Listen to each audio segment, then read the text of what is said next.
At first, this bird gets a reward for touching the peg I have made from a target stick. But what I'm really trying to do is sneak the peg into the ring while the bird is holding on to it. Yay for me! I should get a treat. As you can see, I'm giving her a really big treat this time. A treat to remember.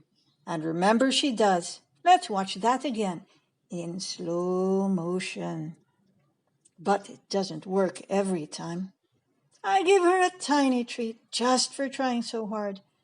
I wouldn't want her to get discouraged because she just might get it the next time, for which she gets a lavish treat. Here I end this bird session.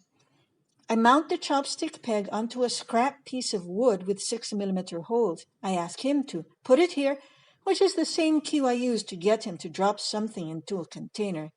Yay, our first success! Let's see if he can do it again. Come on, come on. Put it here. Almost, almost, almost, almost. Yay! Thanks for watching.